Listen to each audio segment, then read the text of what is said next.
You're busy, yeah? There's never enough time to focus on your future work happiness. But if you don't focus on it, things just stay the same, don't they? In these short episodes, I want to give you some tiny ideas, some mini experiments to try out this week to either dial down a pain point for you at work or dial up your potential for joy at work. Let's dive in. No.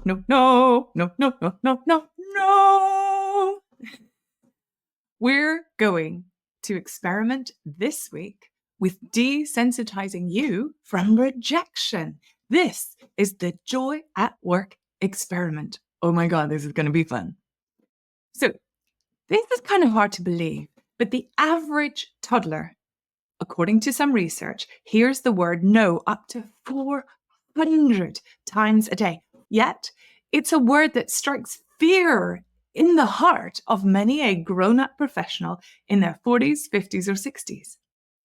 I do a few talks a year to 16 to 18-year-olds, all about career design and work happiness. And in one of the talks about emotional resilience, in the face of rejection, I encourage them to celebrate the no's, because the reality is that they're doing something wrong if they're not hearing a lot of no's.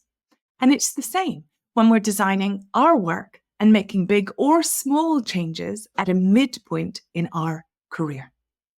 So one of the foundational philosophies of the FIERCE model, i.e. my model of change, is that you need to get uber comfortable experimenting, trying new things, asking new questions, meeting new people.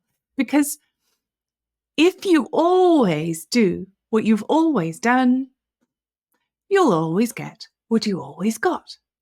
So let's start this week with a no desensitization process. So if we treat rejection and the word no as a big, bad, fearful thing, then we're frankly less likely to ask for the things that we would love in order to thrive at work. Oh, we're even less likely to ask for the things that we need to survive at work. So here's this week's Joy at Work experiment. Today, I want you to rate yourself against how often you hear the word no to requests you've made. The scale we'll use is 0 to 10. So rate yourself as a 0 if you have zero recollection of the last time you asked for something and the response was no. At the other end of the scale, rate yourself as a 10 if someone said no to you in the last 24 hours. Then onto the more active part of this week's experiment. I'd like you tomorrow to ask for something from anyone where the response is very likely to be no. And then the day after tomorrow, ask for 2 things from different people where the response is very likely to be no. And then on day 3, ask for 3 things where the response is likely to be no. Continue on until you've received 7 no's in one day. Rope in some friends and colleagues. Let's make this even more fun. Be as ridiculous as you wish. The point here is not to try to get to a yes. It's to get super comfortable with no's. So here are some ideas I've prepared earlier. So in your local coffee shop tomorrow, ask politely with a big smile on your face if you can have your normal flat white for free. Give no reason. Ask someone you know who's just bought a swanky new car if your teenager can borrow it for a whole week. How about asking your boss if you can have 5 extra holiday days on double pay?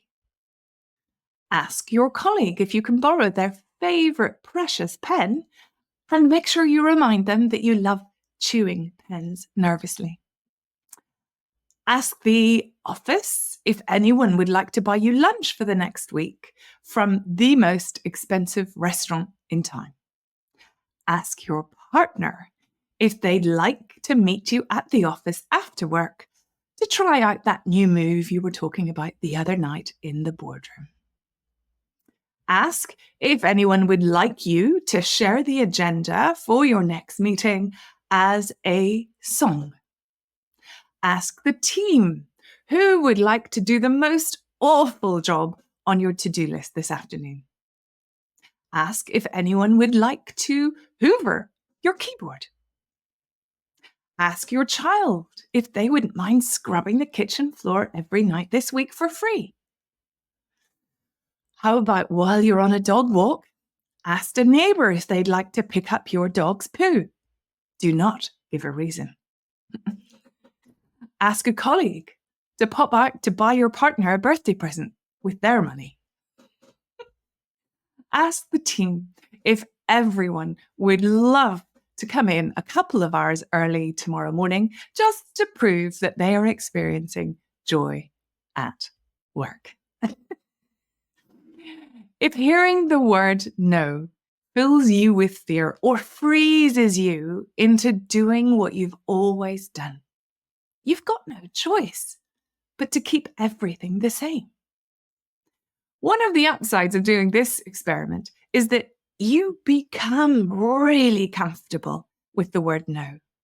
And that will free you to ask very lightly for what you want or need so that you can experience more joy at work. If you enjoyed this, you might also enjoy my Life Satisfaction Assessment. It's a 30-minute program where I guide you through a deep dive into 10 areas of your life to assess what's bringing you joy and what's bringing you down. I call it Derailed.